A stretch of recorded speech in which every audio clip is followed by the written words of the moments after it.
Las noticias, protagonistas y tendencias del momento. César Miguel Rondón, en Conexión Radio. La voz que cuenta la historia mientras ocurre.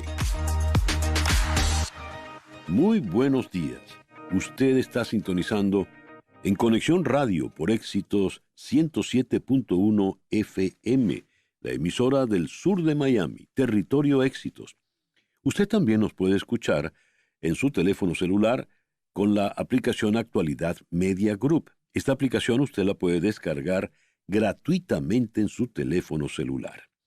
Y también nos puede sintonizar en éxitos107.com. En Conexión Radio es una producción de Flor Alicia Anzola para Éxitos 107.1 FM, con Laura Rodríguez en la producción general, Mariel Sofía Rodríguez en la producción informativa, Jesús Carreño en la edición y montaje, Daniel Patiño en los controles, también con la colaboración de Alejandro Rodríguez. Y ante el micrófono, quien tiene el gusto de hablarles, César Miguel Rondón. Hoy, 26 de junio de 2023, tenemos los santos Juan y Pablo, San Vigilio de Trento, obispo, San Deodato de Nola, obispo, San Maxencio de Poitiers, abad, San David de Tesalónica, eremita. Y en el calendario astrológico, para el día de hoy, tenemos a la luna que está creciente en Libra. La luna de Libra es la luna de la concordia, la luna para llegar a acuerdos donde todos van a ser beneficiados, la luna de la paz, de la armonía, la luna de las reconciliaciones. De manera que tenemos luna creciente en Libra, sol en Cáncer, este lunes 26 de junio del año 2023. Y para hoy, ¿cómo se mide la obesidad? ¿Cuáles son sus riesgos y peligros? ¿En qué momento dejo de ser solo un gordo para ser un obeso? Estas y muchas preguntas las vamos a tratar con los doctores Andreina Rojas y Moisés Rosenthal, ambos en Miami.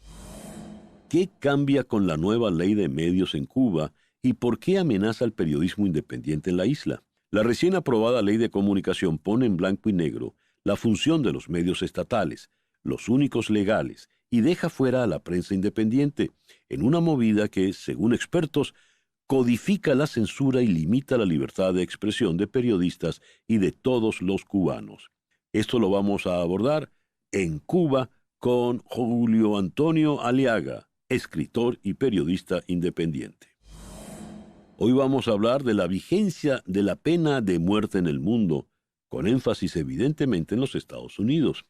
Aquí vamos a contar con la participación de Roxana Juárez Parra, especializada en la investigación de la delincuencia organizada en Ciudad de México, y con el abogado penal Frank Quintero Jr. aquí en Miami. Al menos 62.5 millones de latinos viven en Estados Unidos, lo que representa aproximadamente una quinta parte de la población total. La radio es una forma especialmente importante de llegar a ellos.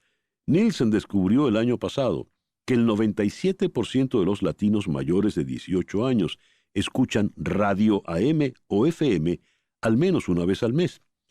Entrevistamos a Isabel Lara, jefa de comunicación de NPR, sobre sus transmisiones bilingües en la ciudad de Washington.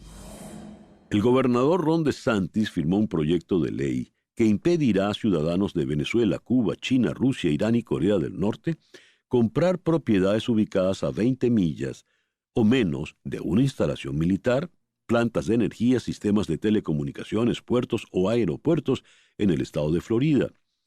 Dijo DeSantis, el objetivo es frenar la influencia del Partido Comunista Chino en el país y en el estado.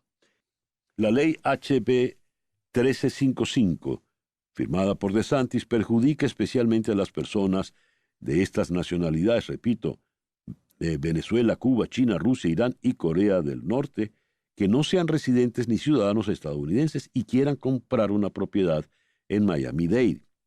En este condado, por ejemplo, está ubicado el Aeropuerto Internacional de Miami, está el puerto de Miami, está la base del Comando Sur de Estados Unidos, que pertenece al Departamento de la Defensa. En las efemérides repaso que en 1775, tal día como hoy, se funda el Servicio Postal de los Estados Unidos, USPS. El 26 de junio del año 1908 nace Salvador Allende, médico cirujano, político socialista chileno. Fue presidente de Chile desde el 3 de noviembre de 1970 hasta el día de su muerte, el 11 de septiembre de 1973, cuando se llevó a cabo el golpe de Estado para derrocarlo.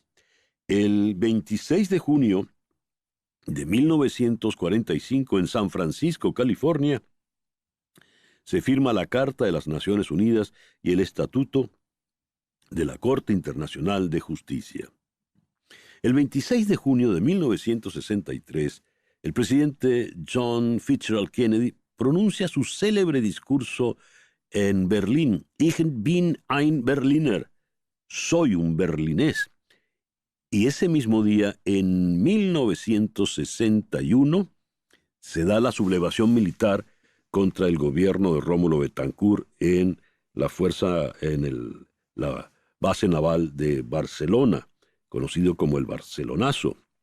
3 años después, el 26 de junio de 1964, el gobierno rompe relaciones diplomáticas y comerciales con Cuba, acusando a Fidel Castro de exportar la revolución violenta. Las guerrillas rurales combaten en todo el territorio venezolano. El 26 de junio de 1979 se retira el más grande de los boxeadores, Muhammad Ali. Solo volvería para 2 exhibiciones y las derrotaron en ambos, pero sigue siendo el más grande. 26 de junio del año 1997 se publica por primera vez Harry Potter y la Piedra Filosofal, escrita por J.K. Rowling. El 26 de junio de 1942 nació el gran cantautor brasileño Gilberto Gil. 26 de junio de 1956 fallece uno de los grandes trompetistas de jazz, Clifford Brown. Y al año siguiente, el 26 de junio de 1957, nace la cantante Patti Smith. Es hora de hacer contacto con Hani Martínez Ward. Hani, muy buenos días. Feliz inicio de semana. Muy buenos días, ¿cómo están? Aquí para siempre dar consejos a la hora de un accidente. Hay personas que tuvieron un accidente por causa de la lluvia y la tormenta tropical. Así que es importante de que usted sepa de que solamente tiene 14 días para hacer un reclamo y que llamar a la compañía del seguro no es suficiente. O sea, si usted llama al seguro, abre el reclamo con ellos, no es suficiente para esos 14 días. También tiene que ir ver un doctor que lo analice por resultado de sus lesiones.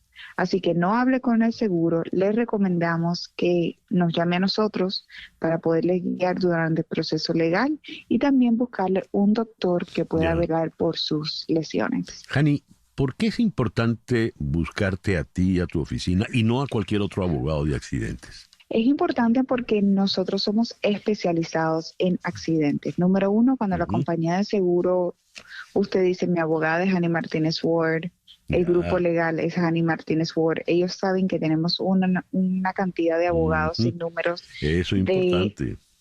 Que son abogados que están dispuestos a ir a juicio. Si la compañía de seguro nos cede, quiere decir ellos nos tienen una reputación que hemos alcanzado durante más de 10 años en el área especializada en accidentes. Así que no nos van a dar la primera o la segunda oferta, sino que van a dar una oferta justa y al final eso se refleja en el dinero que el cliente va a recibir en su bolsillo. Por ello usted debe tener en su teléfono este número: 855-DOLOR-55, 855-DOLOR-55, que equivale a 855-365-6755. Repito, 855-365-6755. Hani, son compensaciones por vehículo dañado y por daños físicos y psicológicos. Exactamente. Dos tipos de compensación. Número uno, usted va a recibir el arreglo de su carro o la pérdida total. Y otro dinero por separado por las compensaciones, por las lesiones que usted tuvo por el accidente, que siempre hay lesiones, ya sean mínimas o mayores, siempre la persona tiene una lesión después del accidente y depende de esa cantidad de dinero que usted va a recibir de esa lesión, ya sea pequeña, pues vamos a estar hablando de $8,000 en adelante, o de compensaciones grandes como de $1 millón en adelante si la persona necesitaría cirugía o estaba hospitalizada. Muy bien, ahí estamos hablando de lesiones físicas, pero vale también alguna lesión psicológica, algún trauma, ¿verdad?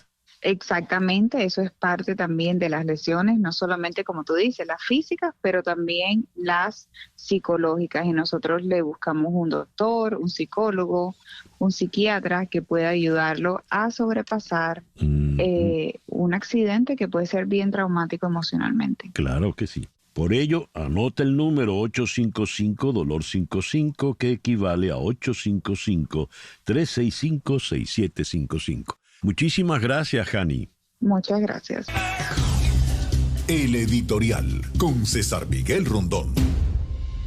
La disputa territorial sobre el Esequibo, área geográfica actualmente ocupada por la República de Guyana, continúa siendo motivo de discusión y debate en Venezuela. Esta controversia, que ha perdurado por más de 100 años, se intensificó en los últimos años debido a los recursos naturales presentes en esta región. El descubrimiento de importantes yacimientos petroleros por parte de la ExxonMobil Corp en aguas territoriales del Esequibo en 2015 avivó el conflicto. Este hallazgo, equivalente a 11.000 millones de barriles de petróleo y gas, generó un mayor interés en la región y aumentó la importancia estratégica del territorio en disputa. En 2018, el caso pasó a manos de la Corte Internacional de Justicia como resultado de una decisión de la Secretaría General de Naciones Unidas en base al Acuerdo de Ginebra de 1966, que otorga al secretario general de ONU la autoridad para seleccionar un medio de solución pacífica. En abril pasado, la Corte Internacional de Justicia rechazó las objeciones presentadas por Venezuela y se declaró competente para pronunciarse sobre el conflicto.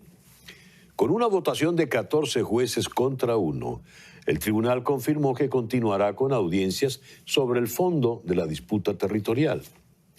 Aunque el cronograma para estas audiencias aún no está definido, se espera que puedan llevar meses o incluso años. Las dos partes en conflicto presentan argumentos basados en diferentes tratados y acuerdos.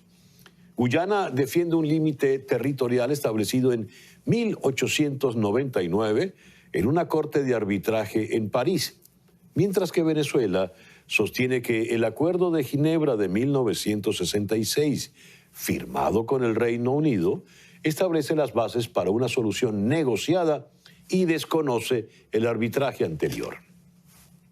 Ante la decisión de la Corte Internacional de Justicia, Nicolás Maduro celebró la sentencia en un comunicado destacando la existencia y vigencia del Acuerdo de Ginebra de 1966 como el único instrumento válido para resolver esta controversia territorial.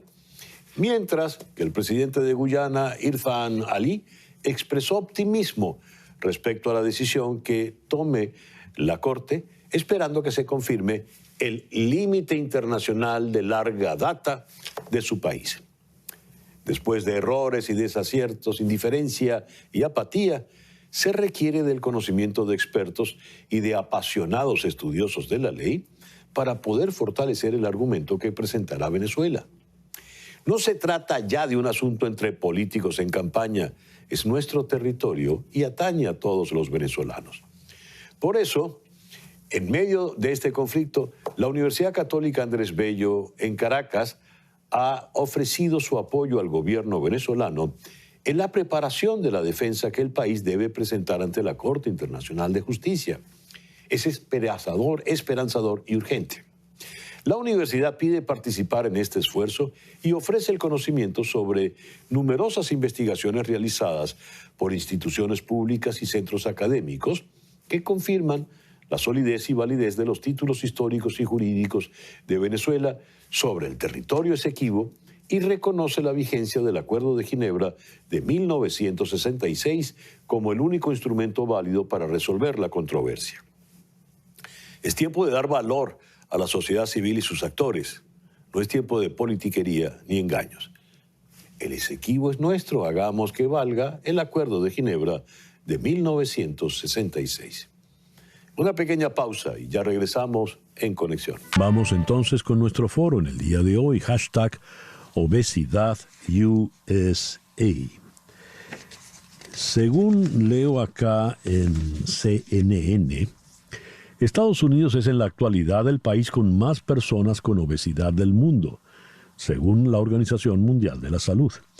La información previa a la pandemia aportada por los CDC en Estados Unidos indicaba que la prevalencia de la obesidad en adultos era del 41,9%. En otra nota, leo que más de 4 de cada 10 adultos estadounidenses son obesos. Y los estados del sur y el medio oeste muestran algunas de las prevalencias más altas, según un nuevo análisis de NORC hecho con la Universidad de Chicago. Por ejemplo, West Virginia y Mississippi tienen las tasas de obesidad más altas, 51%. El Distrito de Columbia obtuvo la tasa de obesidad más baja con 33%, seguido de Colorado con 34%.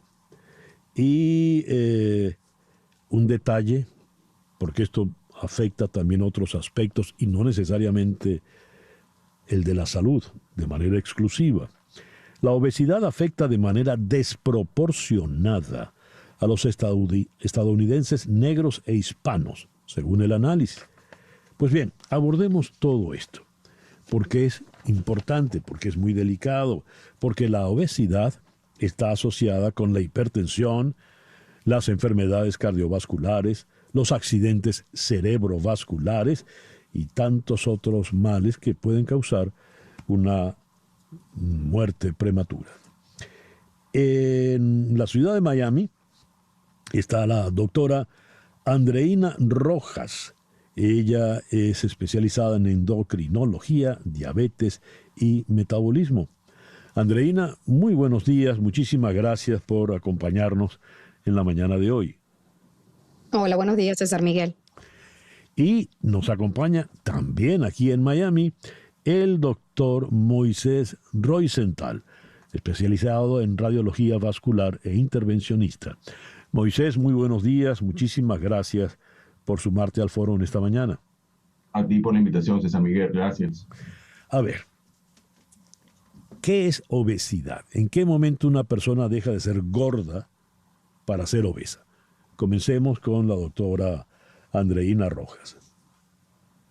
Bueno, actualmente obesidad está regulado por el índice de masa corporal y la decimos que es obeso después de 30. Un índice de masa corporal de 30, después de 35 es lo que llamamos obesidad mórbida y después de 40 obesidad severa. ¿Puedes explicar el 30, por favor? ¿De dónde, qué significa? Índice 30? de masa corporal.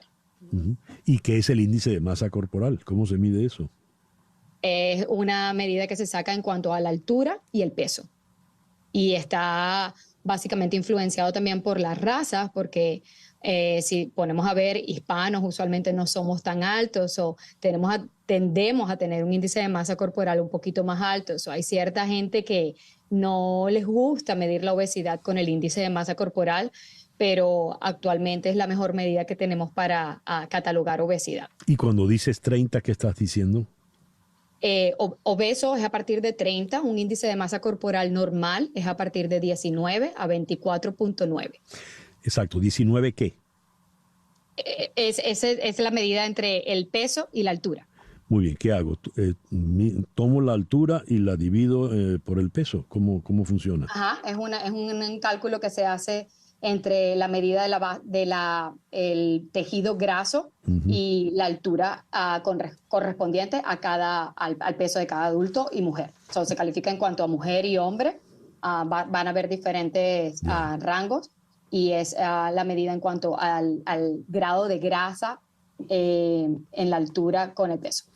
Ya, ahora entiendo. Me vino a la memoria un chiste que decía: doctor, según mi índice de masa corporal, ¿cuánto debo medir? Usted debería medir 3,5 metros aproximadamente. Exacto, bien alto para que el índice de masa corporal sea normal. Muy bien.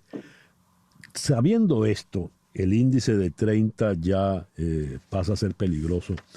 ¿Cuántas personas en promedio están en ese índice? Ya que tú eres de Miami, hablemos del estado de Florida, sobre todo el sur de Florida puntualmente.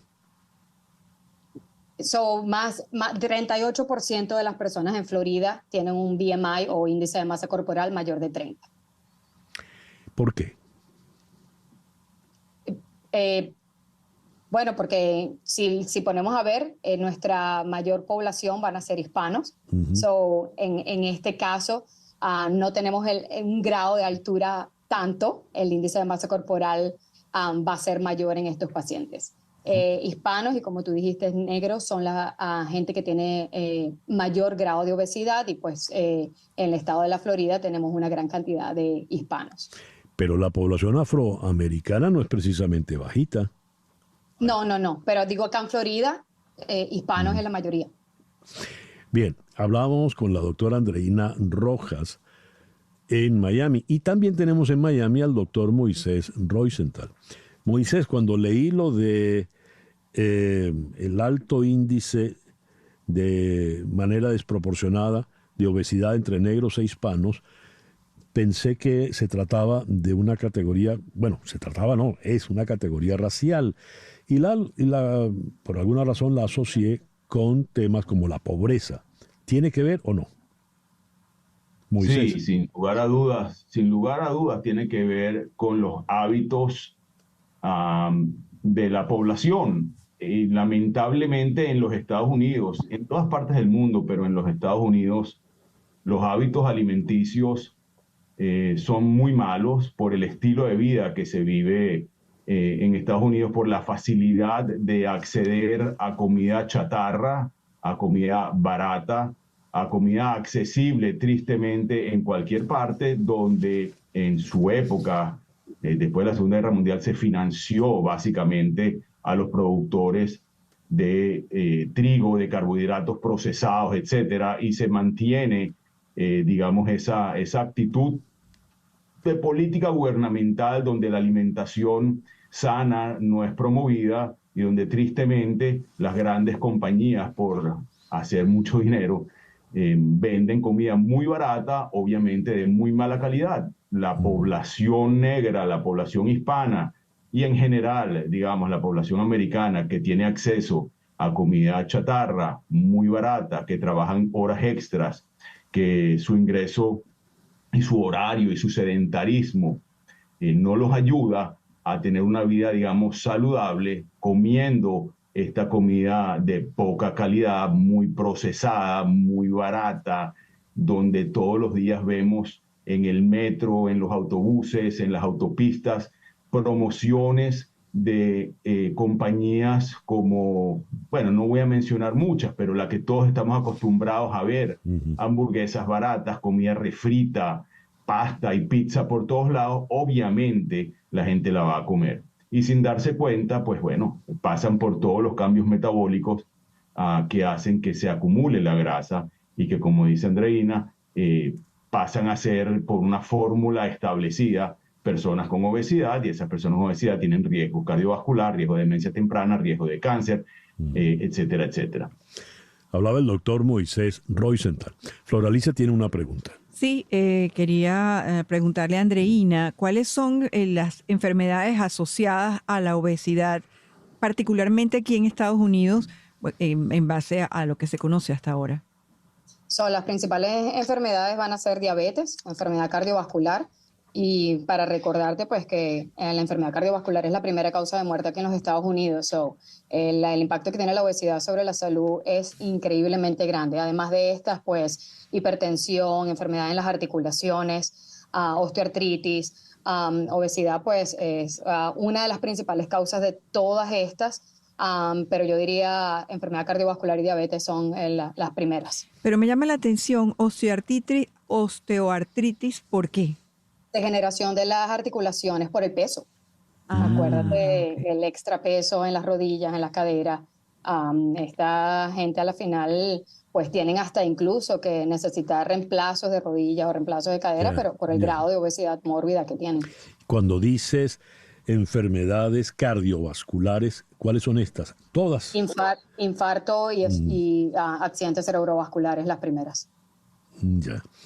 Ahora, volviendo al tema de esa alimentación chatarra, está allí porque es rápida, la persona trabaja en exceso, se redondea con horas extras y no puede sino acudir a esa comida chatarra. Además, no solo es rápida, sino que es barata.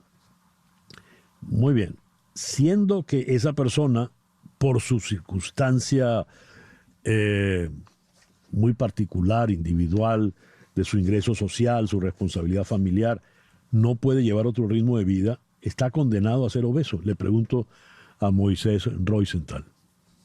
No, obviamente no está condenado. Es un tema de educación. Mientras en los colegios desde chiquito se sirva comida de mala calidad, mientras, y no importa el nivel digamos, socioeconómico, es un tema fundamental que en la infancia, donde nace la obesidad, se celebra con un pizza party. Vamos a comer pizza porque sacaste 20 puntos, vamos a hacer una piñata porque estás cumpliendo años, y bueno, lo que se sirve es comida chatarra, basura, chocolate chip cookies, etc. Donuts, bagels, son baratas. Entonces, no es que la persona está lamentablemente sujeta a ser obesa por eso. Es un tema básico de educación inicial asociado a que es una comida muy económica. Si por el contrario uno hiciera comida sana, las cantinas en los colegios vendiesen comida sana y no pasta y pizza todas las veces que hay un almuerzo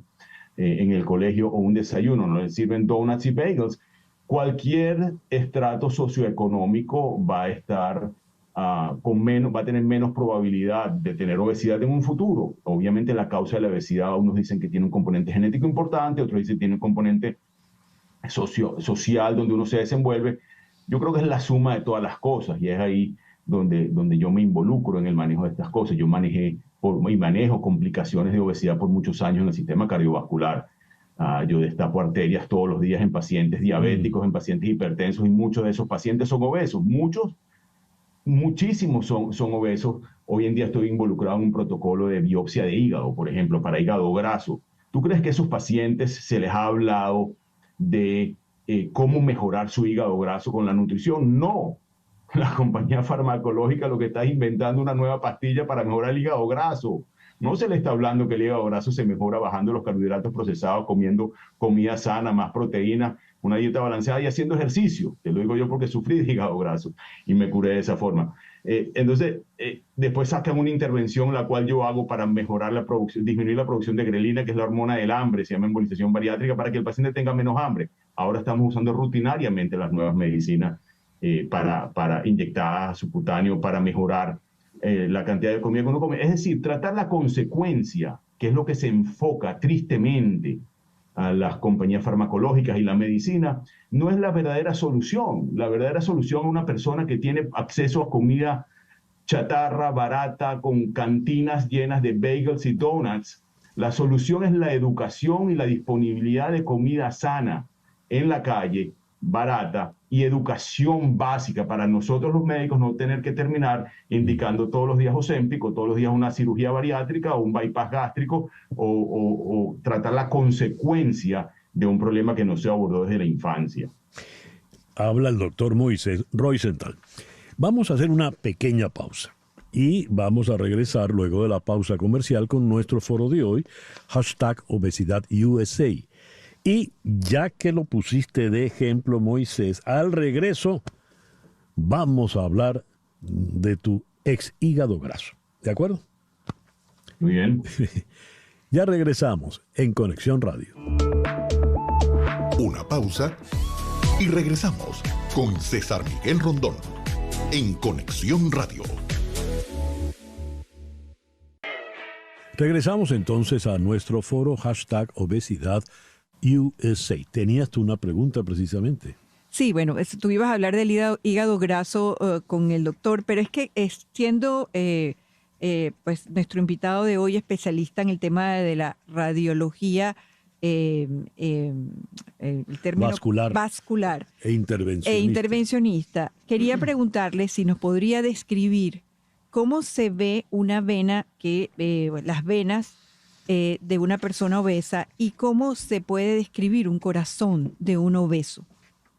Bueno, vamos a reformular la pregunta. Las venas quizás, aunque sí se alteran en pacientes con obesidad, lo que más riesgo hay es en las arterias. Perfecto, sí. No en las venas. Entonces, las arterias, cuando hay obesidad, se asocia a un aumento significativo del colesterol y de los triglicéridos, y cuando eso pasa a ciertos números, se van acumulando en las arterias, en la pared de la arteria, y la acumulación en la pared de la arteria llega un momento que va tapando la arteria, y al taparla, al pasar la sangre, se acumulan, se forman coágulos pequeños que pueden desprenderse e ir al cerebro, produciendo un accidente cerebrovascular, o en el corazón disminuir el tamaño de las arterias coronarias, desprenderse, o inclusive tapar la arteria coronaria, y donde yo me involucro, que es más en las arterias de las piernas, en las arterias de los riñones, en las arterias carótidas que van al cerebro, ocurre exactamente lo mismo, porque es un solo órgano, es el sistema cardiovascular. Entonces las arterias se van tapando, y ocurre más frecuente en obesidad, porque en obesidad el perfil lipídico, el colesterol, los triglicéridos se alteran y van tapando las arterias. Ese es el riesgo de la enfermedad cardiovascular, pero ese es uno de los órganos. Otro órgano es el hígado, otro órgano son las consecuencias de enfermedad cardiovascular y diabetes, como la retina, como el cerebro como tal, aumento de riesgo de demencia temprana, aumento de riesgo de cáncer, y en hígado, aumento de riesgo de cáncer de hígado por cirrosis por hígado graso. O sea, es una sumatoria de complicaciones asociadas directamente al sobrepeso y a la acumulación de grasa inflamatoria que hace que todos estos eventos tarde o temprano ocurran. No es un tema estrictamente de cómo se ve una persona en el espejo, y tampoco es un tema estrictamente de las emociones, de los movimientos antidieta, al cual yo me uno. La parte emocional de una persona con sobrepeso y obesidad es muy importante. El bullying que se le hace en los colegios o inclusive en la adultez a personas con sobrepeso y obesidad es muy importante. Sobre eso hay que luchar y educar a la población, pero es que lamentablemente estos grupos antidieta tienen que entender que el riesgo que sufre una paciente en su cuerpo, en su organismo, en su metabolismo, de aumento no solamente de colesterol y triglicéridos, de la muerte temprana o de las enfermedades crónicas que se asocian a la obesidad. Entonces yo creo que los movimientos antidieta y nosotros que tratamos la obesidad con medicina o con intervenciones mini-invasivas, tenemos que ponernos de acuerdo y asociar a esto la educación básica para comer bien y estar mejor, y evitar estas complicaciones que hacen que la persona tenga una vida, digamos, complicada, llena de enfermedades. Hablaba el doctor, Moisés Roisenthal. Luego volvemos sobre tu hígado graso, que me interesa. No tuyo, el hígado graso en líneas generales. El que tuve. El que tuviste. Le pregunto a la doctora Andreina Rojas, que es endocrinóloga. A ver, el que nazca barrigón ni que lo fajen chiquito, dice el refrán, ¿cierto? Pues bien, hijo de flaco es por lo general flaco. Hijo de gordo es por lo general gordo. ¿Qué tanto influye la genética en todo esto, Andreina? Influye. Han habido, obesidad no, como dijo Moisés antes, es multifactorial, no es solamente el estilo de vida y lo que comemos, pero sí hay una predisposición genética para tener obesidad.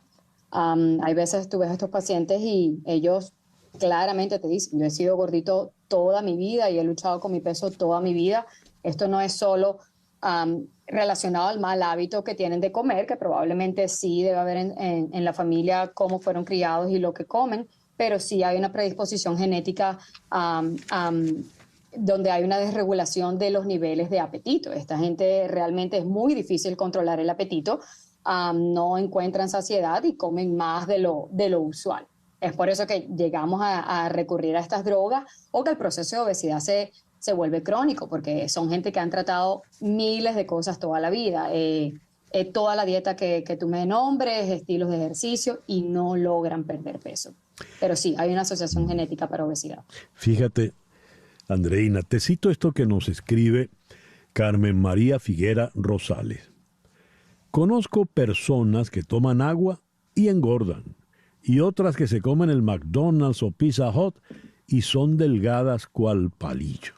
Expliquen, por favor. Yo le agregaría que hay flacos, y los conozco, cerveceros como ninguno. Se sientan y la cerveza, pues como si fuera agua. Yo que soy, bueno, ya me conocen, no tomo cerveza, no la soporto, me embucha. ¿Qué pasa en esos casos, Andreina? Bueno, el metabolismo de toda persona es diferente, ¿no? Hay gente que, como tú dices, pueden comer diferentes tipos de cosas y todavía no engordan. Sin embargo, eso no dice que son más sanos, ¿no? Porque si estamos hablando de fast food, anyways, el que la carga de grasa es muy grande y que esté comiendo McDonald's, a la final puede tener un hígado graso y siendo flaco.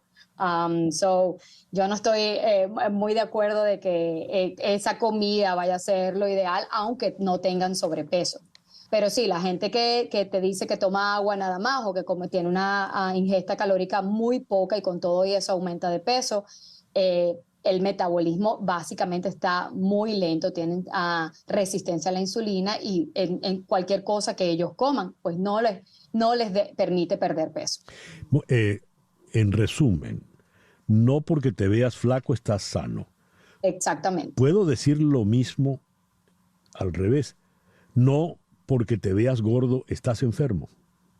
Muchas veces el paciente piensa porque están gorditos o tienen obesidad y los valores ponte del colesterol están bien o del azúcar están bien, se consideran sanos. Yo no estoy realmente de acuerdo con eso porque a la larga esta acumulación de grasa que el paciente está teniendo, que es en el tejido subcutáneo, ponte decir la barriga o las piernitas más gorditas, esta acumulación de grasa a la final va a pasar también en los órganos claves como el corazón, las arterias, como decía Moisés, el hígado graso.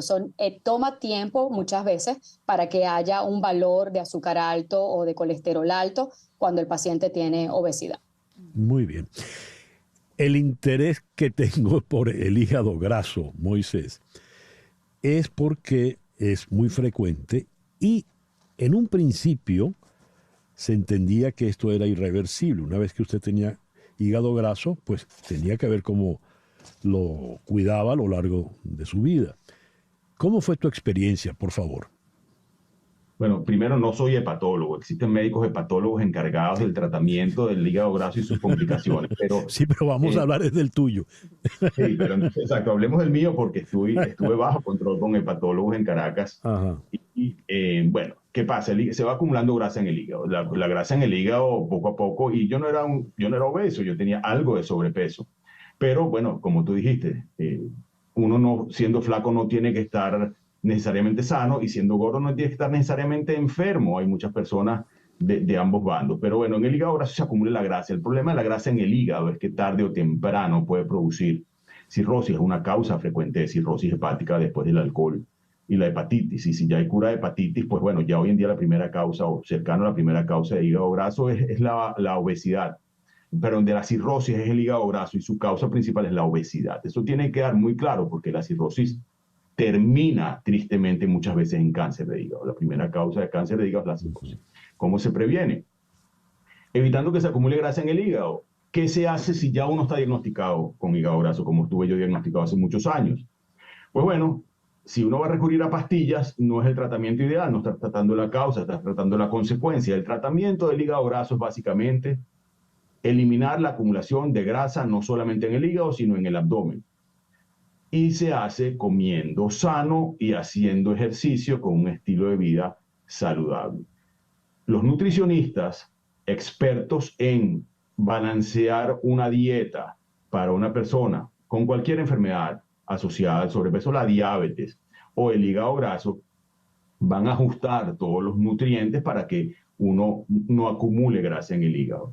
Si a su vez se hace ejercicio y se pierde peso, uno se puede curar del hígado graso. Y definitivamente el hígado graso es una enfermedad que puede ser crónica, pero que es 100% curable con cambios de estilo de vida, comiendo sano, haciendo ejercicio y perdiendo peso. Hay pacientes con hígado graso que son flacos, es verdad.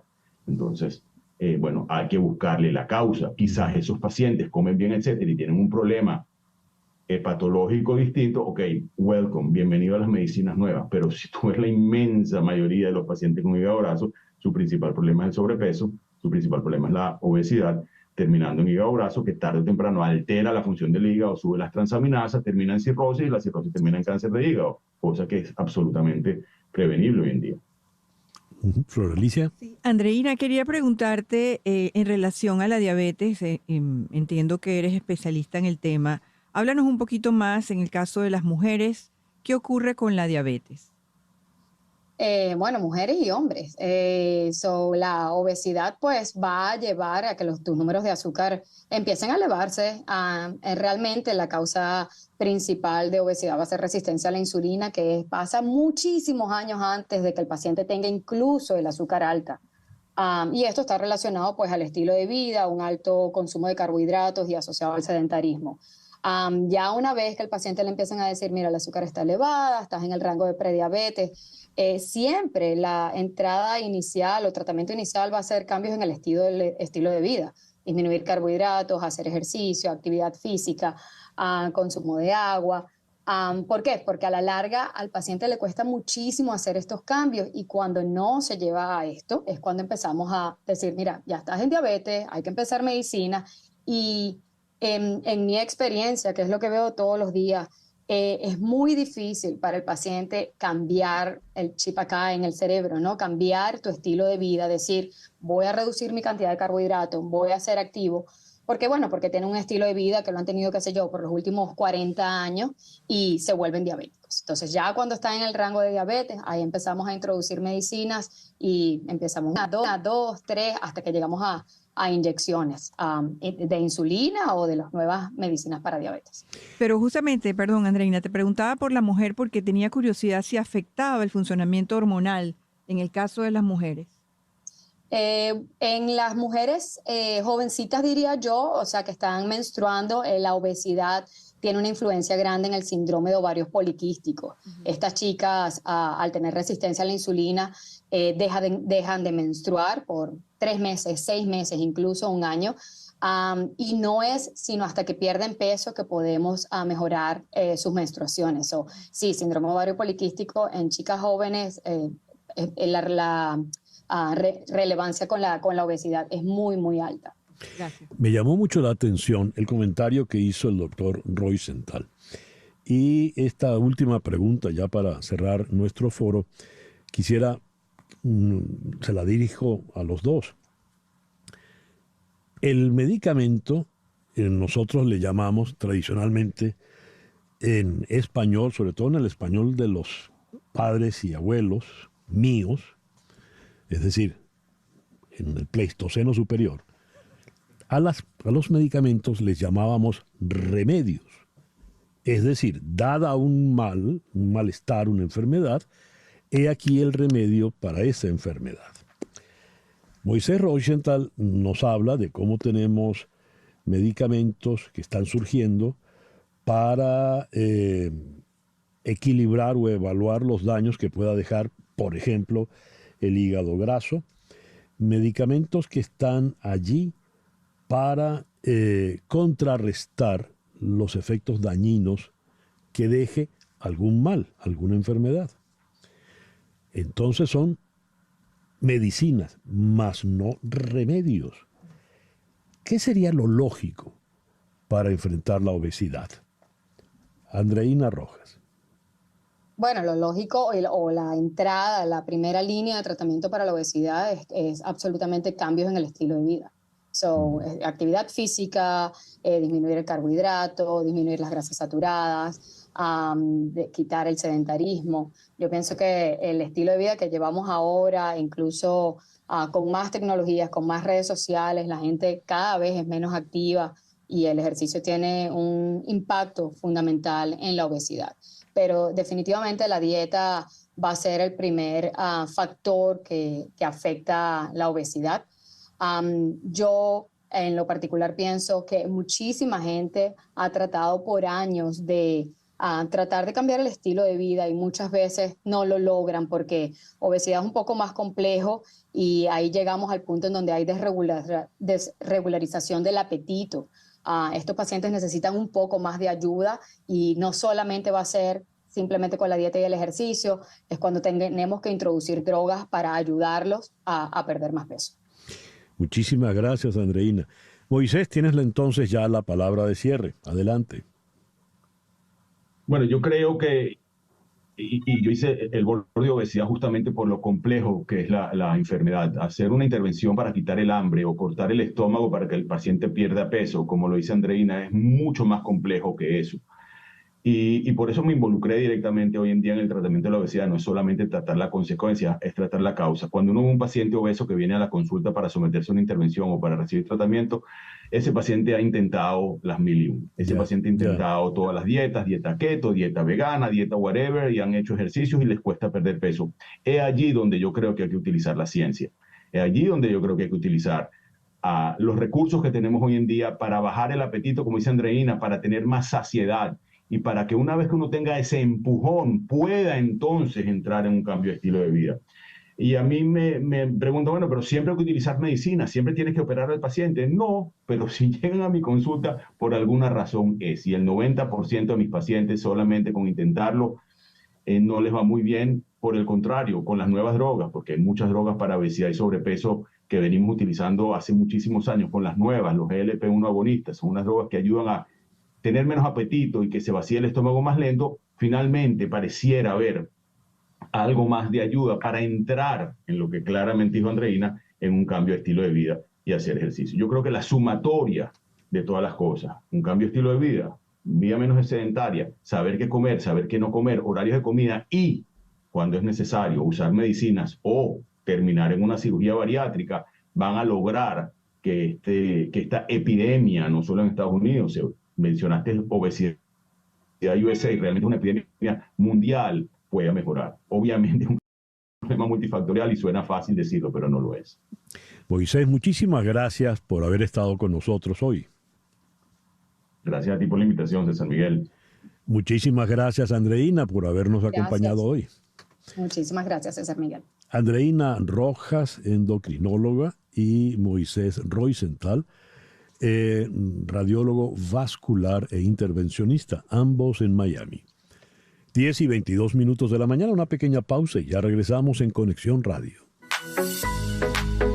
Continuamos en breve con César Miguel Rondón en Conexión Radio por Éxitos 107.1 FM. La pena de muerte, pena capital o ejecución consiste en provocar la muerte a una persona condenada por parte del Estado como castigo por cometer un delito establecido en la legislación. Debe distinguirse de las ejecuciones extrajudiciales, ya que éstas son realizadas sin el debido proceso legal. Los delitos por los cuales suele aplicarse esta sanción se denominan delitos capitales. Existe un debate legal y filosófico respecto a la pena de muerte. La discusión es muy vieja, es muy antigua. ¿Vale la pena de muerte? ¿Tiene sentido la pena de muerte? Todavía, a esta fecha, cuando estamos ya en la tercera década del nuevo milenio, la discusión está vigente. Los violadores deberían ser condenados a muerte, por ejemplo. No, la pena de muerte no resuelve el problema. Ese es nuestro foro para el día de hoy con el hashtag pena de muerte. En la Ciudad de México está Roxana Juárez Parra. Ella es analista senior de Southern Pulse, exdirectora nacional adjunta de la Unidad de Investigación de la Delincuencia Organizada. Roxana, muchas gracias por acompañarnos en el foro en la mañana de hoy. Roxana. Muchas gracias a ustedes por la invitación.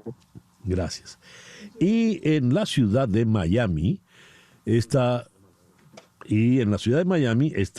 Frank Quintero. No es músico, este es Frank Quintero Jr. Él es abogado penalista en las Cortes Federal y Estatal acá en la ciudad de Miami. Frank, muchas gracias por atendernos en el día de hoy. Muchísimas gracias por la invitación a este programa tan informativo. Muchas gracias.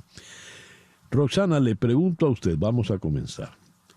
¿Tiene sentido la pena de muerte todavía en esta tercera década del nuevo milenio?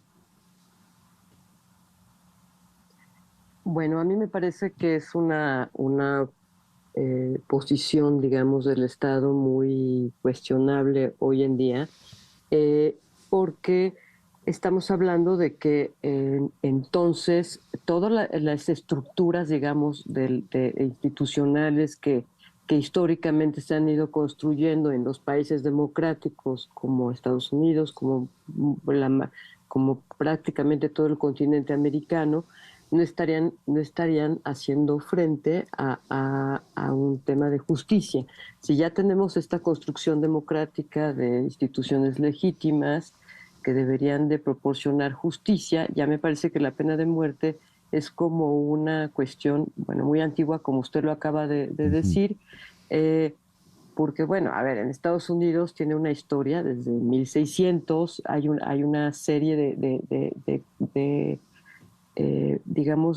tradiciones históricas que venimos arrastrando y que tendríamos que cuestionar. En países, por ejemplo, como en México, y esto lo dejaría sobre la mesa para concluir mi primera participación, pareciera, voy a decir algo muy, muy duro, pero pareciera que la pena de muerte de hecho se está dando en el crimen organizado, porque los criminales están tomando la decisión de quiénes mueren y quiénes viven por extorsiones, por una serie de cuestiones, pero no de derecho, ¿no? Esta parte de derecho es muy, muy antigua, y lo peor, y lo malo es que creo yo que se ha involucrado una serie de posicionamientos más políticos que de derecho en la discusión de la pena de muerte. Hablaba Roxana Juárez Parra desde Ciudad de México. Le hago entonces la misma pregunta a Frank Quintero Jr., abogado penalista en el estado de Florida, aquí en la ciudad de Miami. ¿Tiene sentido la pena de muerte en esta tercera década del nuevo milenio, doctor Quintero?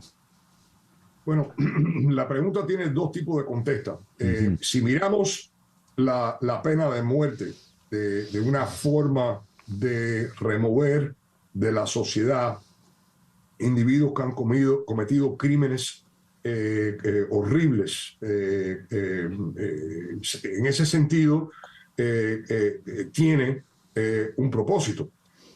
Si usamos la teoría que el uso de la pena de muerte es un instrumento que causa que las personas no cometan crímenes violentos o horribles, obviamente esa teoría ha fallado completamente, ¿me entienden? Es una pregunta que tiene varios aspectos políticos, económicos, porque el costo de, por lo menos en los Estados Unidos, el costo de tener una persona en lo que se llama la sala de muerte, que es una sección especial en las prisiones, el costo es el triple o el cuádruple el costo de mantener un preso normal en una cárcel, ¿me entiendes? La pregunta tiene tantas aplicaciones o tantos segmentos que es imposible en un solo día poder discutir y examinar todos esos segmentos que tiene esa pregunta. Hablaba Frank Quintero Jr., abogado penalista en Florida. Le quiero preguntar a la señora Roxana Juárez Parra algo, porque de su primera intervención me llamó la atención un punto. Cuando leí la definición, de manera introductoria, de la pena de muerte, dice: la pena de muerte, pena capital o ejecución consiste en provocar la muerte a una persona condenada por parte del Estado y debe distinguirse de las ejecuciones extrajudiciales. Pero usted, Roxana, hizo la observación de que en México, por ejemplo, el crimen organizado ha decidido aplicar la pena de muerte. Pero el crimen organizado no es el Estado, aunque en la práctica pareciera que tiene tanto poder como el Estado institucional. Me gustaría su opinión. ¿Qué está ocurriendo allí en el caso puntual mexicano? Sí, bueno, estamos hablando de que en los últimos, durante este periodo presidencial se tomó la decisión, bajo este eslogan de de abrazos no balazos, de no aplicar la ley en situaciones verdaderamente ubicadas de crimen organizado, donde estamos viendo extorsión, estamos viendo una serie de delitos que además son federales, y también del fuero común, pero sobre todo federales, en el caso del narcotráfico, en el caso de los homicidios, etcétera. Entonces, al dejar este espacio, las autoridades, el Estado, en cada uno sobre todo en los estados fronterizos, por razones obvias, porque los estados fronterizos, aunque se les debería de dar una atención especial por tener una serie de intereses, no solamente bilaterales, sino además en cuestiones económicas, comerciales, no se les ha atendido, y estos espacios han permitido que la delincuencia avance. Estamos hablando de estados como Tamaulipas, que colinda con nuestra frontera compartida con Estados Unidos. Estamos hablando de estados de la zona del Bajío, del centro del Bajío de México, que son zonas altamente industrializadas y que han sido verdaderamente invadidas por el crimen organizado. Entonces, lo que preocupa es esta falta de gobernabilidad en estos estados. México como sabemos, tiene un sistema político parecido al de Estados Unidos, es un país federado, no precisamente tiene un poder centralizado, aunque en este sistema político federado no tan acabado como Estados Unidos, pero esto ha permitido que el crimen organizado permee en cada uno de los estados y haya componentes de corrupción que han impulsado una cantidad de homicidios, desapariciones forzadas, que estamos hablando de la privación de la vida de las personas. Y aquí en este caso, como usted bien lo menciona, estamos hablando no de un proceso judicial, es un castigo bajo los criterios de los intereses económicos y legales de las propias organizaciones delictivas. Está también este miedo que se ha impreso en estas actividades delictivas, pues ha permitido que una parte importante, digamos, del territorio nacional, sobre todo sitios de carreteras importantes, costas, hayan sido tomados por el crimen organizado, como el cártel de Sinaloa, que tiene gran parte de la franja del Pacífico bajo su poder, por decirlo de algún modo. El cártel de Jalisco Nueva Generación también está haciendo lo mismo, y es ahora la lamentable realidad de nuestro país. Hablaba Roxana Juárez Parra, experta en los temas relacionados con la delincuencia organizada allá en Ciudad de México. Le pregunto al abogado Quintero, usted dijo que un prisionero que está en la sala de muerte, es decir, condenado a muerte, le cuesta el triple o el cuádruple al Estado que un prisionero normal. ¿Por qué? Bueno, primero, las condiciones de seguridad en esa sala son mucho más altas que en lo que es otras áreas de la prisión. Se requieren más guardia. Las celdas son diferentes a las celdas de lo que es otras secciones de la cárcel. Normalmente, un individuo condenado a muerte está en una celda solo. Las restricciones de movimiento de esos presos son completamente diferentes a el movimiento de presos en la sección general o en otras secciones de la cárcel. Lo que es darle la comida a esos presos tiene otras diferentes regulaciones de seguridad. Es mucho más complicado que lo que es la seguridad de los presos en secciones de lo que nosotros lo que dicen en la cárcel, secciones generales de la prisión. A ver, asumo entonces que se entiende que un preso condenado a muerte es mucho, mucho más peligroso que un preso común. ¿Eso es así? Correcto, y ese es otro factor. Cuando dije seguridad, a lo mejor no me expliqué correctamente, pero eso obviamente incluye la preocupación que un preso que esté condenado a muerte esté dispuesto a tratar de escaparse, ¿me entiendes? Son personas que normalmente han sido convictos de crímenes muy violentos, porque para recibir la pena de muerte, no solamente el jurado tiene que determinar, por lo menos en los Estados Unidos, que la persona cometió el crimen con premeditación, sino hay otros factores que vienen a jugar en esa decisión o esa recomendación del jurado al juez. La víctima fue torturada, qué tipo de muerte fue causada hacia la víctima. Son diferentes factores que la fiscalía tiene que presentar para que el jurado esté de acuerdo en recomendar la pena de muerte al juez. Hablaba Frank Quintero Jr., abogado penal acá en Florida. Quiero insistir con Roxana Juárez Parra, allá en Ciudad de México, con el tema de las ejecuciones extrajudiciales.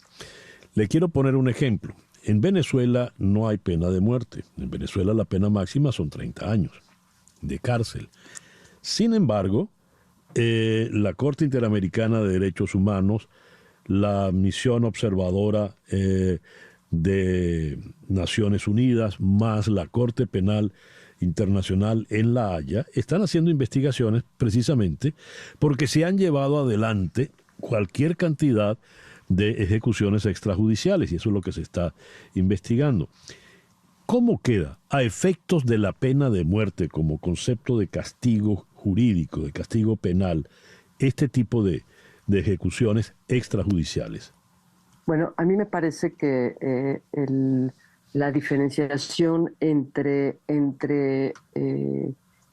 vuelvo a lo mismo, entre las instituciones legítimas de un Estado democrático y las instituciones de un país donde la democracia, bueno, no existe, y no solamente la democracia entendida no como un proceso electoral, sino como una serie de premisas para los ciudadanos. Al final del día, los teóricos lo dicen muy claramente, el poder es de los ciudadanos y se le entrega a un gobernante para que entonces administre su libertad y administre una serie de cuestiones para su bienestar, su desarrollo, su libre albedrío. Bueno, si estas circunstancias, estas condiciones democráticas no están dadas en un país como Venezuela, como Cuba, y como algunos otros y bueno, es más, Nicaragua, que constitucionalmente llegó un presidente y ahora se han perdido derechos y se han hecho una serie de atrocidades contra diferentes comunidades religiosas, etcétera. Si esto está sucediendo, si el Estado democrático ha fallado por mandato de una oligarquía que se encuentra en el poder, ya me parece que el resto ya hay una apertura muy, muy amplia para que los delitos, como usted menciona, se lleven a cabo. ¿Qué pasa? Pues no existen ya instituciones legítimas, la ciudadanía es lo último que importa, lo que más importa es el status quo de un grupo, de una oligarquía, de un grupo o de un solo hombre en el poder, y entonces el equilibrio que se supone que se buscaría con la democracia en pleno siglo XXI, pues es inexistente, y entonces podemos esperar toda clase de atrocidades. Esta división de poderes que pareciera tan obvia, el poder legislativo, el ejecutivo y el judicial, que se pretendería que fueran equilibrados y que pudieran proporcionar esta certeza jurídica, este Estado de Derecho a la ciudadanía, y la ciudadanía también desde esta posición pedir cuentas, no se da. Es más, yo me atrevo a decir, en un país democrático como México estamos teniendo una serie de crisis, que eso es lo que asustan a la hora de no tener muy clara esta división de poderes y esta certeza jurídica. Entonces, eso podemos esperar de países como Venezuela, que ya llevan muchos años inmersos en estas oligarquías, sí, en estas imposiciones, donde las relaciones civiles militares fallaron porque ahora predomina el poder militar que sostiene a un presidente autoritario. Muy bien, vamos a hacer una pequeña pausa y al regreso vamos a continuar hablando de la vigencia, ¿verdad?, del sentido que todavía puede tener o no la pena de muerte, con Roxana Juárez Parra en Ciudad de México y Frank Quintero Jr. acá en la ciudad de Miami. En un momento regresamos con César Miguel Rondón en Conexión Radio por Éxitos 107.1 FM. ¿Buscas la mejor carne en vara del sur de la Florida? En Nando Grill la carne en vara es hecha a la leña, conservando así toda la jugosidad y todos los sabores que evocan los llanos venezolanos y colombianos, con los más exquisitos contornos para acompañar las más deliciosas carnes.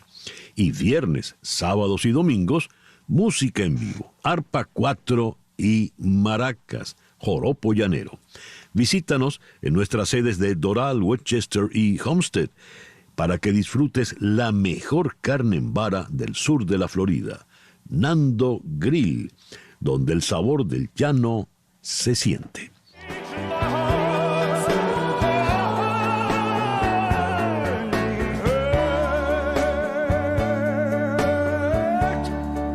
...26 de junio de 1977... Elvis Presley efectuó su última aparición en un escenario en el Market Square Arena en Indianápolis. Presley moriría menos de 2 meses después. Las 2 últimas canciones que interpretó fueron Heart y Bridge Over Troubled Water. Antes del concierto, #pena de muerte. Leo acá una información donde de los 50 estados de la Unión, 27, más de la mitad, permiten o aceptan la pena de muerte. Y entre esos estados está donde estamos nosotros, el estado de Florida. ¿Cuál es el argumento de los legisladores de Florida para que en este estado se pueda aplicar la pena de muerte? Le pregunto al doctor Frank Quintero. El proceso de imponer la pena de muerte es diferente al nivel estatal que al nivel federal. Y eso es importante que nuestros oyentes entiendan la diferencia. En el estado de la Florida hay ciertos crímenes en el cual el Estado puede notificarle al acusado que van a pedir la pena de muerte. Originalmente el Estado tenía 45 días del momento que arrestan al acusado para notificarle formalmente que van a pedir la pena de muerte. Si el Estado no notificaba al acusado dentro de esos 45 días, ya no podían pedir la pena de muerte. A través de los años se dieron cuenta que 45 días no era suficiente. Muchos de los hechos específicos que determinarían los factores que podían usar el Estado para convencer a un jurado no se descubrían hasta mucho más de 45 días. El Estado tiene 60 días para notificar al acusado que van a pedir la pena de muerte. Normalmente la pena de muerte está limitada a casos de homicidio de premeditación. Ahora, este Estado, los republicanos controlan la legislatura completamente y hay un proceso en este mismo momento donde los legisladores quieren expandir la pena de muerte a otros tipos de crímenes. Por ejemplo, uno de los crímenes que están o quieren aplicar la pena de muerte es el abuso sexual de un menor, la violación de un menor. Quieren incluir ese crimen, que nunca ha sido incluido, como una de las categorías de crímenes en el cual se pudiera aplicar la pena de muerte. Hay un proceso en el cual si la Corte tiene que ponerle un abogado al acusado en un caso de pena de muerte, ese abogado tiene que estar certificado por la Corte como un experto en casos de pena de muerte. Si el acusado paga su propio abogado, ese requisito no es necesario. Pero en un 95% de los casos de homicidio de primer grado, al nivel federal, la situación es un poco diferente. Al nivel federal, el fiscal tiene que pedirle permiso a Washington, al Departamento de Justicia, para poder pedir la pena de muerte. Ese proceso se demora meses, algunas veces hasta más de un año. Cuando o antes de tomar la última decisión de autorizar la pena de muerte al nivel federal, el gobierno federal o el Departamento de Justicia le da al acusado o al abogado del acusado una oportunidad de ir a Washington, reunirse con los fiscales, permiso, y presentar o hacer una presentación para convencerlos a ellos a no pedir la pena de muerte. Hablaba, Eso es diferente. Sí, hablaba Frank Quintero, abogado penalista aquí en Miami. Le pregunto a Rosana Juárez Parra, allá en Ciudad de México, en la América Latina no hay formalmente ningún país que aplique la pena de muerte, aunque extrajudicialmente sí se aplique en algunos. ¿Es así? Sí, pero bueno, más interesante que hablar de América Latina, que efectivamente así es. Lo que es interesante es, por ejemplo, echar una mirada en el mundo, en donde si nos ponemos a hacer un análisis, por ejemplo, China es ahora uno de los países donde más ejecuciones se han registrado, aunque no hay números, digamos, oficiales, porque bueno, no son muy abiertos con su información. Amnistía Internacional ha calculado más o menos unas 1,000 ejecuciones en los últimos años.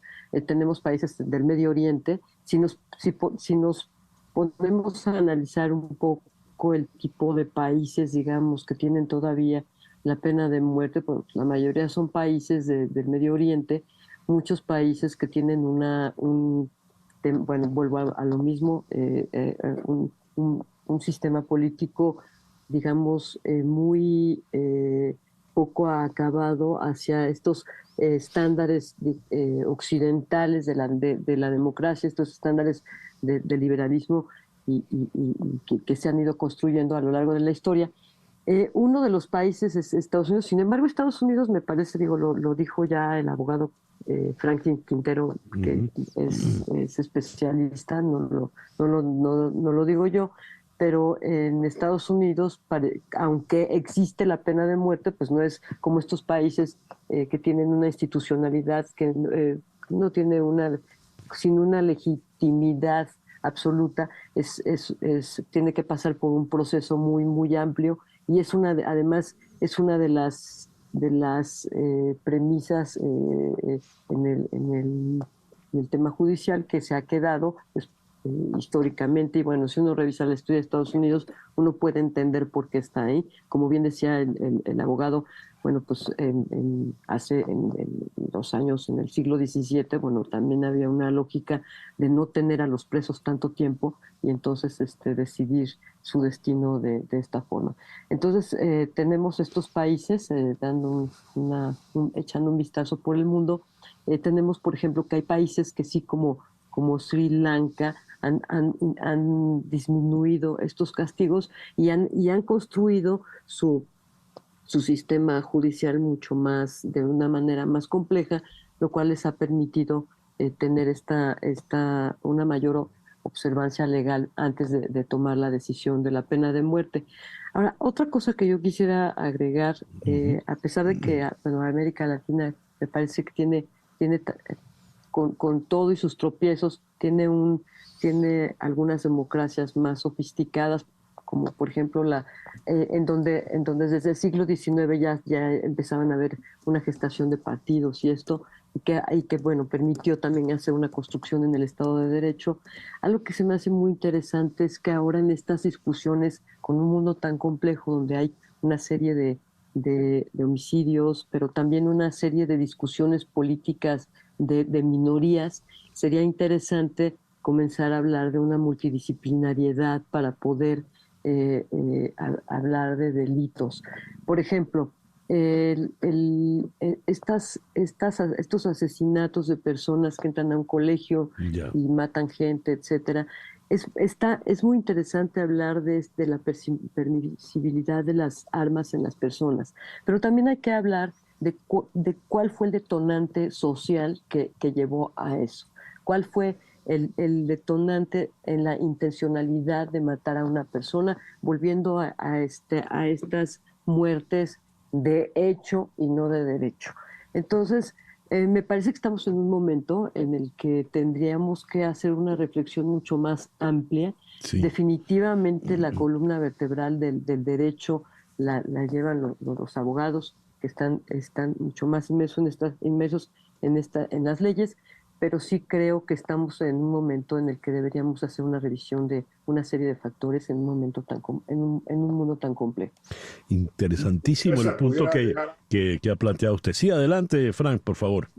Quisiera agregar algo a lo que dijo Roxana. En los Estados Unidos, el sistema judicial tiene tantos niveles incorporados en asegurar o tratar de asegurar que la persona recibió un juicio justo, que legalmente las decisiones del juez o de la jueza eran correctas, que del momento que se impone la pena de muerte al momento que haga una ejecución de ese individuo, pueden pasar 10, 12 años o más, ¿me entienden? Porque hay tantos niveles de revisiones y la Corte va a mirar qué fue lo que hizo el abogado defensor, qué fue lo que hizo el fiscal, qué fue lo que hizo el juez, qué instrucciones dio el juez, qué decisiones tomó el juez sobre las evidencias que permitió al nivel de lo que era el juicio y al nivel de la fase de la penalidad.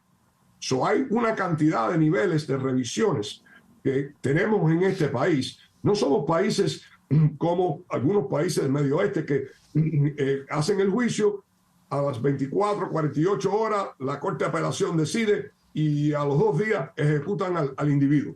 Ese no es el proceso de los Estados Unidos. Puede llevarse años. ¿Cuál sería la cifra más larga? Porque llegó a decir 12 años. Eso es una eternidad, ¿no?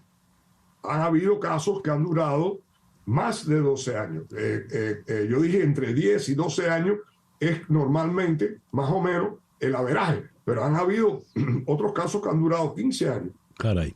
Ahora, lo que había mencionado Roxana Juárez Parra, con relación, por ejemplo, a estos tiroteos que hemos tenido. Tenemos el caso, bueno, recién hubo esta semana en Nashville, una persona llega y asesina a 3 niños, asesina a 3 adultos, deja heridos a otros cuantos.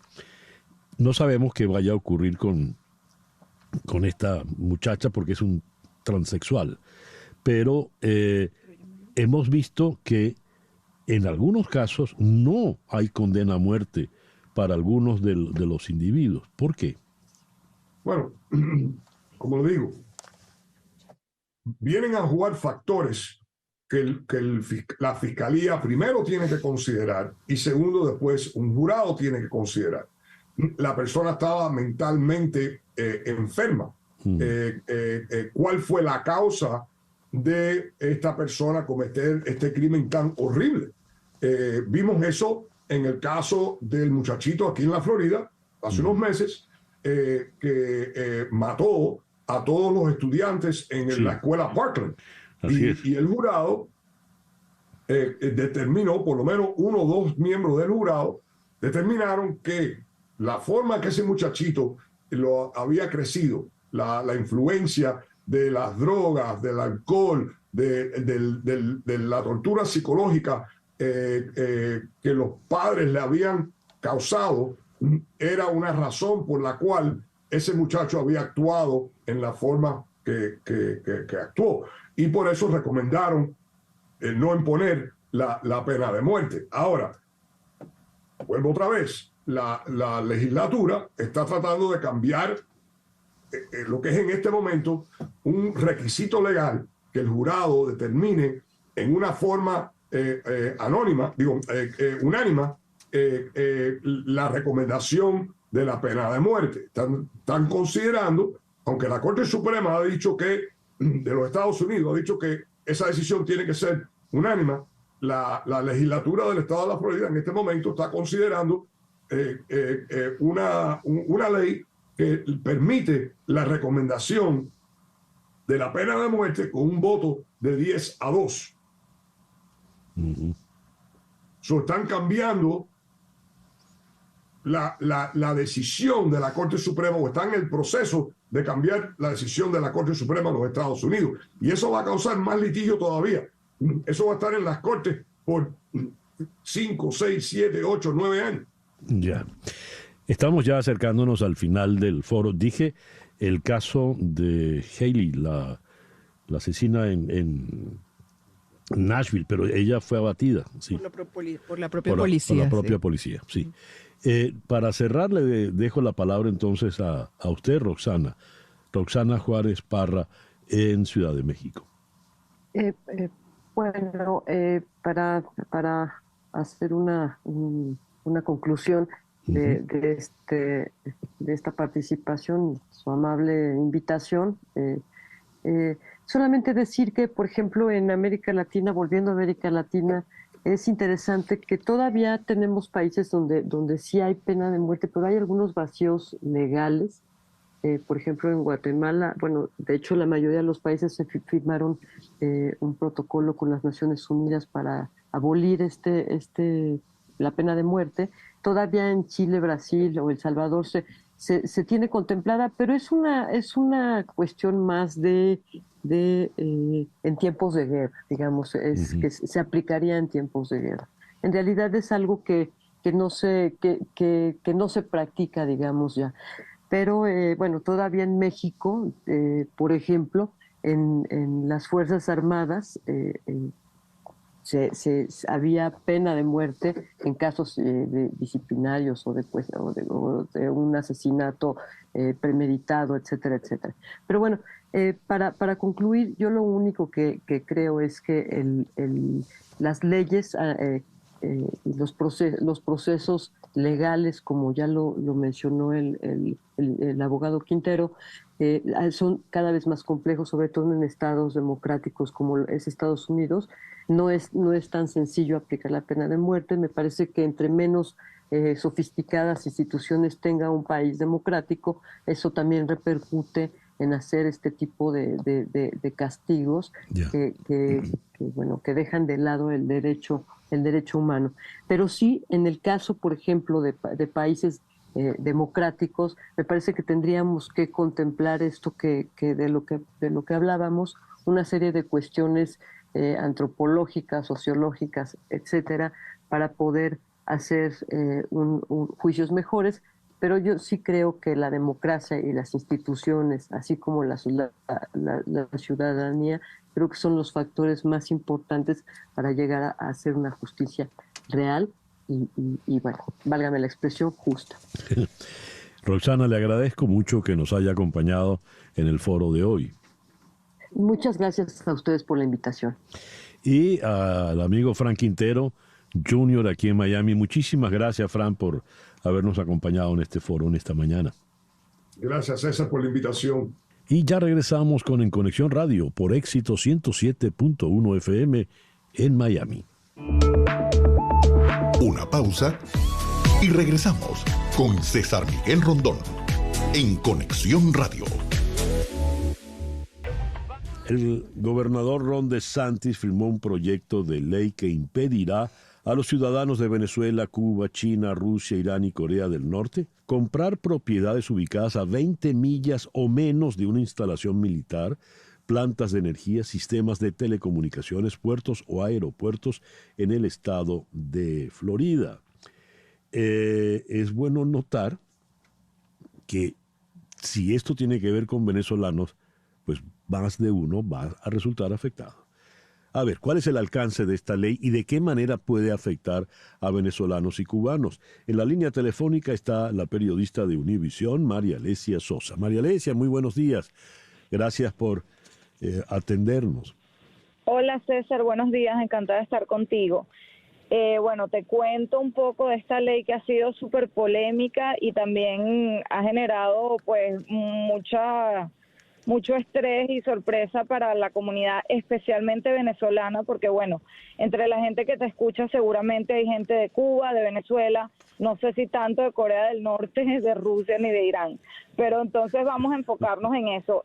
A los cubanos quizás les afecta menos, porque es importante decir que no es solo ciudadanos de esos países que no pueden comprar propiedades a partir del 1 de julio, sino ciudadanos que estén domiciliados en esos países, tienen que residir allá, por lo que no hay tantos cubanos que todavía tengan su domicilio en Cuba y quieran comprar una propiedad aquí. Sí es el caso de muchos venezolanos, cientos, la verdad yo puse esta noticia en mis redes hace 2 días y el impacto que ha tenido ha sido increíble, sobre todo porque mucha gente no sabía ni siquiera de la existencia de esta ley, que finalmente fue aprobada por ambas cámaras y finalmente el gobernador firmó el 8 de mayo. Varias cositas que hay que decir. Bueno, aplica a esos países que tú nombraste, a ciudadanos domiciliados en esos países, y las viviendas, porque hubo mucha confusión, porque esta ley se vendió como para protegernos de los chinos y de los países comunistas. Eso es lo que han dicho los promotores de la ley, incluso el gobernador, pero hubo confusión en un principio que se trataba solo de terrenos para agricultura, y no es así, es cualquier propiedad que incluye apartamentos, casas, etcétera. Además, la ley dice claramente que que está prohibido comprar cualquiera de estas cosas que esté a menos de 10 millas. Son 10 millas de una instalación militar o una instalación crítica, que es lo que ellos llaman en la ley.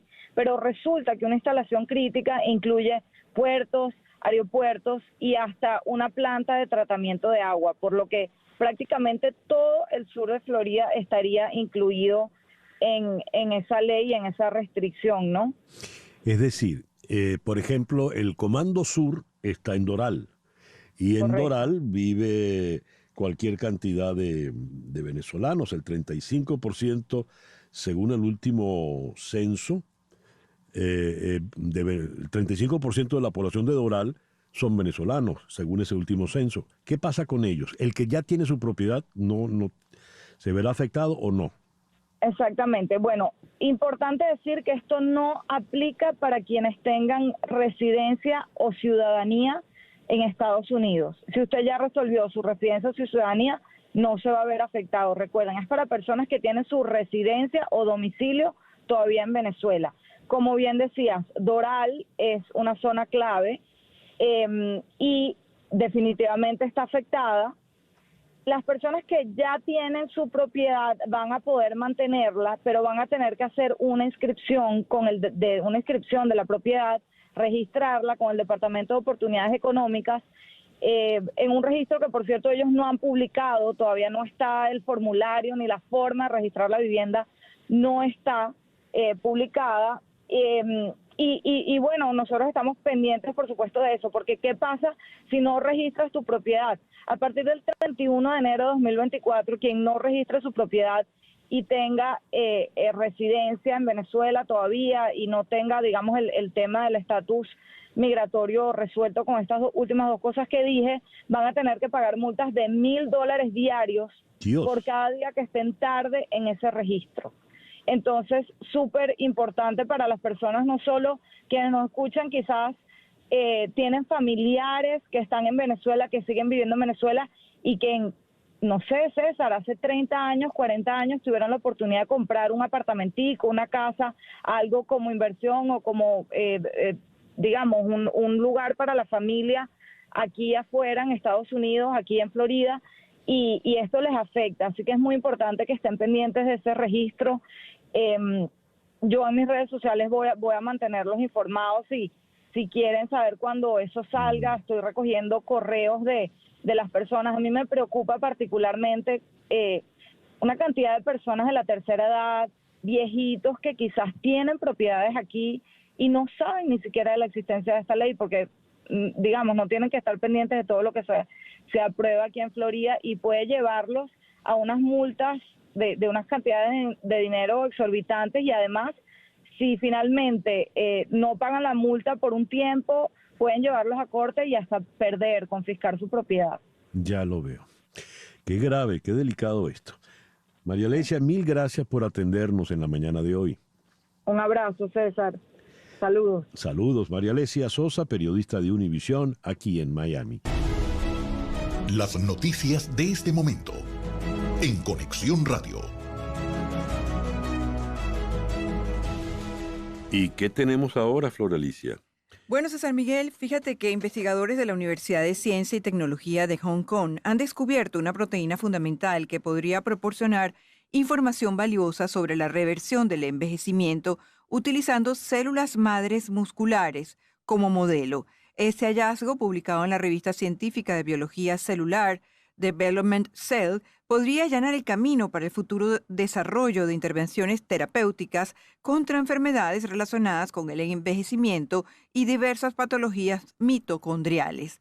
El grupo de laboratorio, dirigido por el profesor Tom Shum, catedrático asociado de Ciencias de la Vida, justamente de la Universidad de Ciencia y Tecnología de Hong Kong, ha identificado la función de una proteína de unión ARNM, denominada CPEB4, que ayuda a preservar el mantenimiento del metabolismo mitocondrial mediante la regulación de la biosíntesis de proteínas mitocondriales.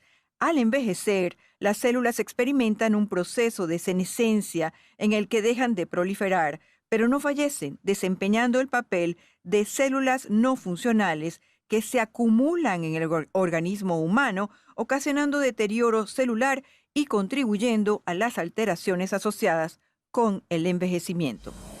Este verano, el bombero canadiense Marcus Pukonen regresará a su ciudad natal de Toronto 7 años después de comenzar una búsqueda épica para circunnavegar el mundo usando solo sus músculos y algo de viento. Escucha esto. Durante ese tiempo, el aventurero habrá caminado, andado en canoa, kayak, ciclismo, triciclo, esquí, remo, trimarán, rafting, navegado y surf de remo en 29 países en apoyo de un futuro mundial sostenible. Sin aviones, sin trenes, sin carros, ni siquiera un ascensor, dice Pukonen sobre su épica aventura en la que ha recorrido unos 80,000 kilómetros sin utilizar transporte motorizado. Con varias expediciones en su haber anteriormente, incluido remar por el río Mississippi, Buchanan había estado pensando en intentar este viaje en particular durante mucho tiempo, pero no fue hasta que descubrió que a su padre le quedaban pocas semanas de vida que finalmente decidió dar el salto. Básicamente me pregunté, ¿qué me gustaría estar haciendo si me enterara de que iba a morir en unas pocas semanas? ¿Cómo puedo vivir mi vida sin remordimientos? Después de pasar un tiempo con su padre, quien falleció unos 6 meses después, comenzó a finalizar los planes para un viaje que lo llevaría a, estos 80,000 kilómetros por todo el mundo en varias formas de transporte no motorizado. Gracias, Flor Alicia. En Conexión Radio, por Éxitos 107.1 FM. El próximo 29 de julio, desde las 4 de la tarde, es la Noche de la Herencia Venezolana. En Éxitos 107.1 FM te invitamos a celebrarlo y a disfrutar del juego entre los Marlins y los Tigres de Miguel Cabrera. Esta será la última visita de Miggy como jugador activo a el Loan-Depot Park, a la ciudad de Miami, donde debutó hace 20 años como Big Leaguer. Habrá un homenaje para Cabrera antes del juego y después habrá un concierto sorpresa. Y con la compra del boleto vas a recibir una camisa conmemorativa del Día de la Herencia Venezolana y tendrás acceso a la preventa de boletos para la Serie del Caribe. Y algo muy importante, al comprar tu entrada estás contribuyendo con Fe y Alegría en Venezuela, esa maravillosa institución educativa de Fe y Alegría. Eso sí, el boleto debes comprarlo solo a través de marlins.com/Venezuela. marlins.com/Venezuela para que así puedas contribuir directamente con Fe y Alegría en la Noche de la Herencia Venezolana. Y hoy es el Día Internacional de la Lucha contra el Uso Indebido y el Tráfico de Drogas. El consumo y la distribución de drogas ilegales es una problemática global, con graves repercusiones en la salud y bienestar de las personas. A nivel mundial, la incursión de drogas ilegales ha logrado traspasar fronteras con niveles alarmantes, afectando la seguridad y el desarrollo sostenible de las naciones. La lucha contra este flagelo persiste, contando con el apoyo de organizaciones, fundaciones y Estados miembros. Y es también el Día Internacional de Apoyo a las Víctimas de la Tortura. Naciones Unidas define la tortura como cualquier acto en que un funcionario público u otra persona, en el ejercicio de funciones públicas, a instigación suya o con su consentimiento o aquiescencia, inflija intencionalmente a una persona dolores o sufrimientos graves, ya sean físicos o mentales, con el fin de obtener de ella o de un tercero información o una confesión, de castigarla por un acto que haya cometido o se sospeche que ha cometido, o de intimidar o coaccionar a esa persona o a otras, o por cualquier razón basada en cualquier tipo de discriminación. Y es también el Día Mundial de la Refrigeración. El Día Mundial cuenta con el apoyo del Programa de Naciones Unidas para el Medio Ambiente.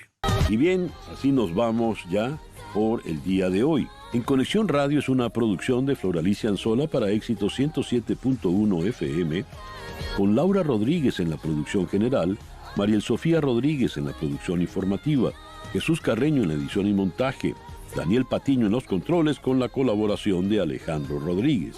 Y ante el micrófono, quien tuvo el gusto de hablarles, César Miguel Rondón.